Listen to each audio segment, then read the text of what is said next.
പടിയം കല്ലാറ്റ് ശ്രീ രാജരാജേശ്വരി ക്ഷേത്രത്തിൽ നവീകരണവും അഷ്ടബന്ധ കലശവും നടത്തി.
വെള്ളിയാഴ്ച വിശേഷാൽ പൂജകൾ, പ്രസാദശുദ്ധി, വാസ്തുപുണ്യാഹം, ശനിയാഴ്ച ഗണപതി ഹോമം, ബിംബശുദ്ധി ക്രിയകൾ, ബ്രഹ്മകലശപൂജ, ഉപദേവതകൾക്ക് കലശപൂജ, അധിവാസ ഹോമം എന്നിവ ഉണ്ടായിരുന്നു.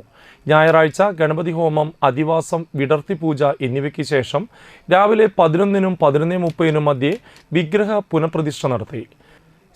കലശാഭിഷേകം, ഭഗവതിക്കും ഉപദേവതകൾക്കും വിശേഷ പൂജ, എഴുന്നള്ളിപ്പ്, വൈകിട്ട് ദീപാരാധന, നിറമാല, ചുറ്റുവിളക്ക് എന്നിവ ഉണ്ടായിരുന്നു.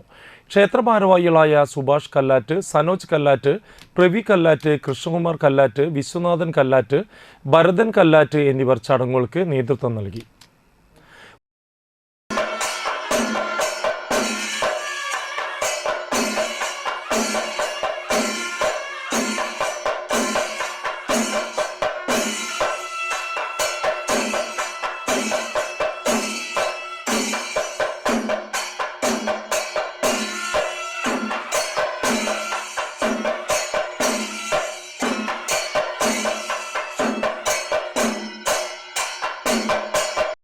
ഉത്സവ ദിവസമായ തിങ്കളാഴ്ച രാവിലെ ഗണപതി ഹോമം, വിശേഷാൽ പൂജകൾ, വൈകിട്ട് ഉപദേവതകൾക്ക് പൂജ എന്നിവ നടക്കും.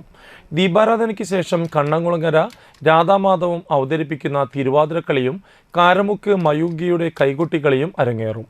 ചൊവ്വാഴ്ച രാവിലെ ഗണപതി ഹോമം, വിശേഷാൽ പൂജകൾ, വൈകിട്ട് ദീപാരാധന, ചുറ്റുവിളക്ക്, ഉപദേവതകൾക്ക് പൂജ, വിഷ്ണുമായ സ്വാമിക്ക് കലശം, ഭദ്രകാളി ദേവിക്ക് പൂമൂടൽ, മഹാഗുരുതി എന്നിവ നടക്കും. നടതുറക്കൽ ദിവസമായ മാർച്ച് 11 ചൊവ്വാഴ്ച രാവിലെ ആയില്യം പൂജ, വൈകിട്ട് ദീപാരാധനയ്ക്ക് ശേഷം പൊങ്കാല എന്നിവ നടക്കും.